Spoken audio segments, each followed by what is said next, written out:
Selamat petang, Pak Suko. Selamat petang, Mas. Baik, Pak Suko, jadi menurut analisa Anda, siapa yang memiliki kans paling besar untuk didukung PDIP di Surabaya? Putih Lili atau malah Wisnu Eri? Ya, sebetulnya kita bisa mundur pada Januari 2020 yang lalu, bahkan jauh hari itu sudah mulai muncul friksi-friksi di PDIP. Itulah kenapa keputusan kandidat pasti dari PDIP di Surabaya agak molor dan sampai sore ini, petang ini belum diumumkan karena kerumitan-kerumitan problem pertama internal di PDIP sendiri. Kita tahu bahwa PDIP di Surabaya itu kan cukup dominan, banyak tokoh-tokoh, banyak yang daftar. Nah, tampaknya DPP kesulitan kalau milih si A nanti B jealous dan sebagainya belum titik temu, dan itulah yang kemudian jadi kalau dikatakan siapa yang paling dominan ya saya kira butuh pendalaman lebih jauh ya, tidak bisa Iya. dikatakan ini paling dominan. Baik, ditanya soal siapa yang paling dominan ini juga tentu menjadi pertanyaan publik. Kita juga saat ini sudah Ya. bergabung dengan Erlangga Pribadi, pengamat politik Universitas Erlangga Surabaya yang memiliki perspektif berbeda soal ini. Selamat petang, Pak Erlangga.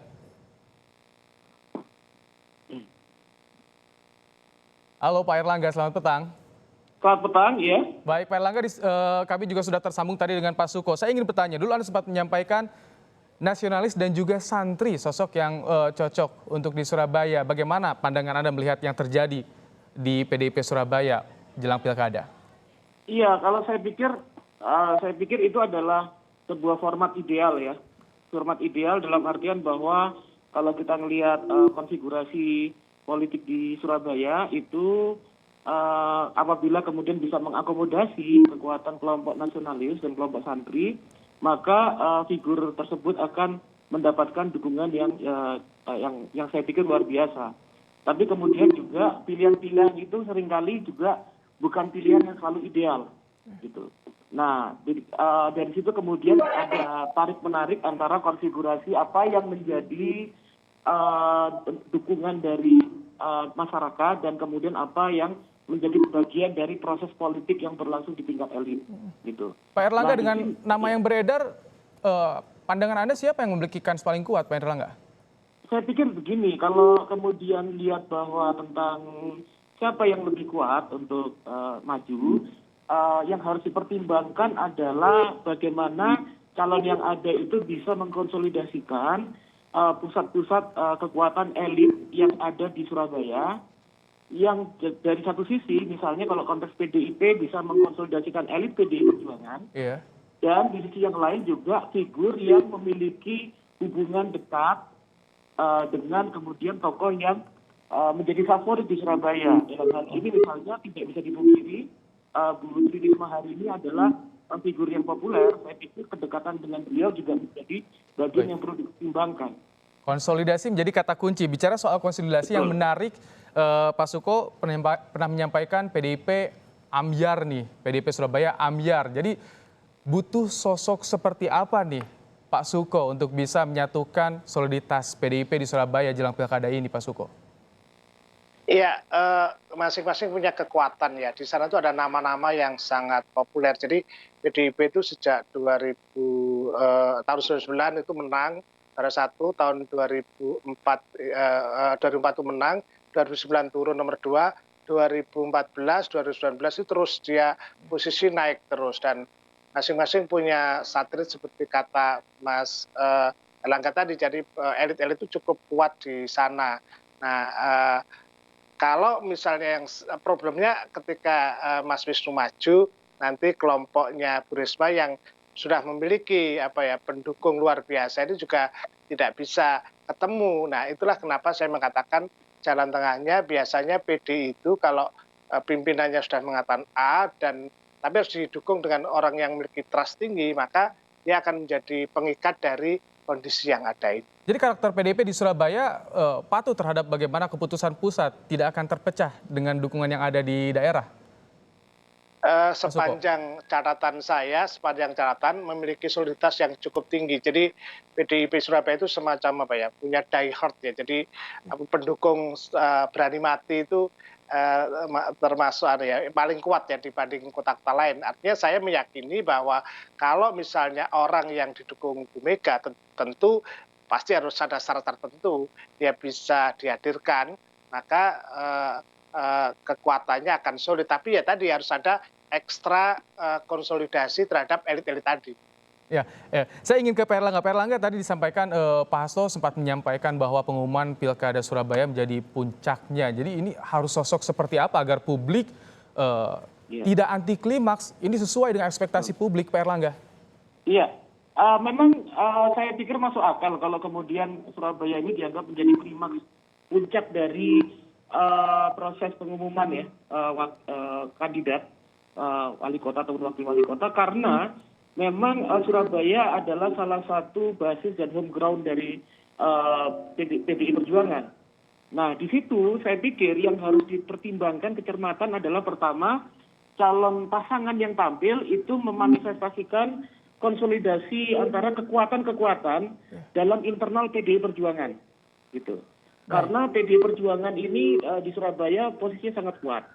Kedua, bahwa calon yang ditampilkan itu juga merepresentasikan tokoh yang populer, tokoh yang masih memiliki dukungan kuat bagi warga Surabaya. Karena meskipun PDI Perjuangan sendiri itu adalah partai yang kuat, tapi dia membutuhkan perluasan dukungan di luar konstituen dari partai PDI Perjuangan itu sendiri untuk bisa menang, gitu.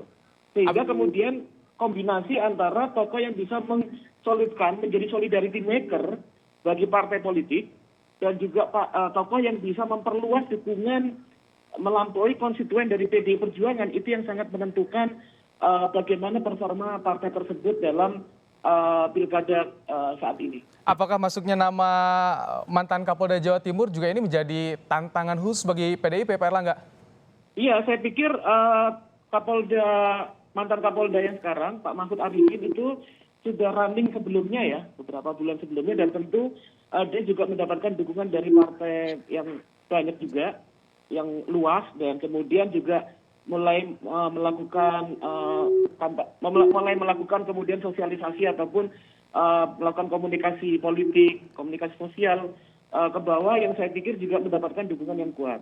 Apalagi kemudian kecenderungannya ini dalam pilkada kali ini adalah dua pasangan, kemungkinan seperti itu, sehingga akan menjadi sebuah pertarungan yang cukup keras. Baik, kalau Anda Pak Suko melihatnya bagaimana? Ini mantan Kapolda Jawa Timur didukung koalisi gemuk, apakah ini bisa meruntuhkan kekuatan PDIP yang selama bertahun-tahun dijaya di Surabaya? Ya, kalau lihat koalisinya memang Pak Mahfud cukup besar ya. Jadi PDI itu ada 15 kursi, asumsinya bisa sampai 30% dukungan suara, masih 4 ya mungkin dari PSI ya. Kalau dia gabung, dia tetap dalam posisi kalau itu rumusannya itu adalah perolehan suara ketika Pileg 2019, memang tidak sebanyak itu. Iya. Tapi kan ini ada kasuistik, misalnya pandemi, kemudian jumlah orang yang potensi datang, karena beberapa kali, kecuali yang terakhir ini ya, Pilwali itu kan tidak terlalu banyak yang hadir gitu loh. Ini saya kira jadi hitungannya harus cermat, dan dalam posisi ini tadi PD itu punya kesulitan itu. Nah, kesulitan itu yang saya kira kalau diolah pasti akan menjadi kekuatan yang cukup bisa, kalau hitungan-hitungan dukungan partai pasti menang Pak Mahfud, tetapi kan realitas akan bisa berbeda. Realitas akan berbeda tergantung perhitungannya. Ya. Nah, ya, jadi tapi saya kira ini kekuatannya relatif sama lah kira-kira itu. Anda pakar komunikasi politik, Pak Suko, kalau Anda melihat bagaimana strategi yang dilakukan PDIP tarik ulur ini, yang dilakukan apakah ini strategi untuk mencuri perhatian publik dengan berbagai pemberitaan, berbagai sorotan, atau ini justru menimbulkan kegamangan bagi pemilih? Anda melihatnya, Pak Suko? Ya, konsolidasi yang saya sebut bukan hanya organisasi. Jadi sejak 2009 itu saya menganalisis isi pemberitaan media. Hampir dominasi isu-isu itu dimunculkan dari kelompok PDIP ini, baik itu apakah perkara yang negatif, positif, netral itu dimunculkan selalu hadir itu loh. Jadi ini tesis saya tentang kehadiran komunikasi politik yang diubiquitas kepada publik ini bisa menjadi kekuatan untuk menumbuhkan simpati. Dan PDIP punya kecerdasan di ruang itu, saya kira. Baik, artinya ada strategi tersembunyi. Namun tentu untuk mencerahkan publik, juga untuk bagaimana publik tahu, saya ingin bertanya kepada Pak Erlangga. Pak Erlangga, tadi Anda bicara soal kekuatan masing-masing calon. Bisa Anda gambarkan sedikit soal kekuatan mereka, Putih Lili Arianto, kemudian juga Wisnu Saktibuana, dan juga Eri Cahyadi? Iya, kalau kita melihat misalnya Mbak Putih ya, Mbak Putih Soekarno Putri itu pernah, salah satu kekuatannya, beliau kemarin kan muncul dalam Pilkada Jawa Timur. Artinya sudah cukup dikenal oleh warga Jawa Timur dan memiliki dukungan yang cukup baik juga dalam Pilkada kemarin gitu. Meskipun belum berhasil menjadi pasangan gubernur dan wakil gubernur. Nah, juga kemudian Mbak Putih memiliki kekuatan misalnya dekat dengan dinasti keluarga Soekarno, menjadi bagian penting dari dinasti keluarga Soekarno.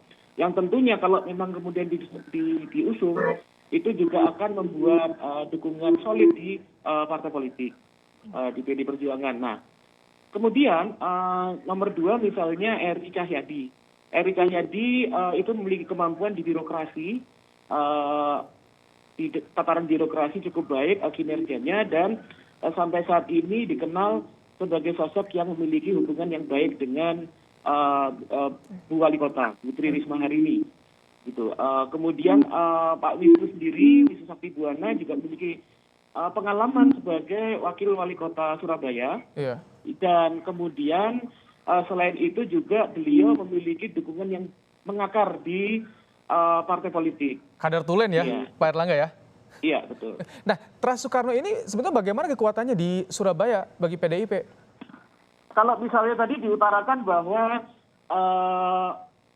terkait konstelasi politik ini di mana suara pusat itu juga menentukan, maka kemudian kalau memang benar-benar didorong, maka ini menjadi bagian dari model politik yang cukup baik dari Mbak Putih. Gitu. Dan kemudian tentunya nama atau kemudian simbol dari dinasti politik Soekarno itu akan membangun konsolidasi kekuatan dari internal PDI Perjuangan. Artinya tekad dari kader tentunya akan sangat sangat terdorong dengan munculnya nama dari bagian politik dinasti Soekarno. Kalau dengan pengaruhnya Bu Risma, bagaimana kekuatannya, Pak Erlangga? Nah, kalau kemudian dilihat dari kekuatan Bu Risma, tentu saya pikir ini akan menjadi sebuah pengaruh yang berimbang. Nah, kalau Bu Risma, kalangan yang dekat dengan Bu Risma itu kekuatannya tentu bahwa Bu Risma sendiri memiliki dukungan yang masih sangat kuat di masyarakat Surabaya.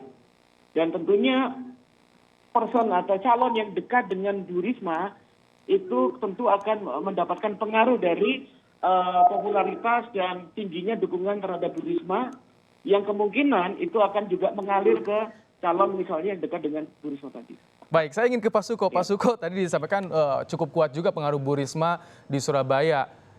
Jadi bagaimana ini untuk bisa menyatukan, karena tadi ada disimpulkan ada dua kekuatan, ada Trans Soekarno, ada juga bagaimana pengaruh dari Bu Risma. Ini apakah menjadi beban juga, karena kita tahu Bu Risma prestasi di Surabaya tak perlu dilakukan lagi?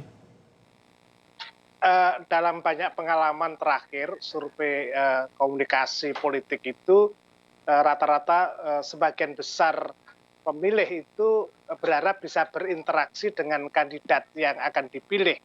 Itulah kenapa Bu Risma memiliki kekuatan pengaruh yang besar, karena tingkat interaksi Bu Risma dengan masyarakat cukup tinggi. Itu yang kemudian bisa menggeser relasi-relasi yang sebelumnya mungkin terlalu imajinatif ya. Jadi ideologi atau apa bisa runtuh dalam tanda kutip tatkala kemudian ada pola pragmatis, bukan manipolitik ya, pragmatis yang bisa dirasakan oleh warga langsung. Dan itu kekuatan Bu Risma yang luar biasa saya kira. Baik, Pak Suko terakhir, jadi nanti sosok seperti apa yang harus diumumkan oleh PDIP untuk bisa bertarung di Pilkada Surabaya yang tentu jadi tantangan besar, berat bagi PDIP. Ya, saya kira PDIP pasti menghitung dengan hati-hati karena kepentingan Pilwali Surabaya itu bukan sekedar kota Surabaya tapi juga kepentingan Pilpres 2024. Hitungan itu yang saya kira tahu ya Bu Mega yang tahu persis.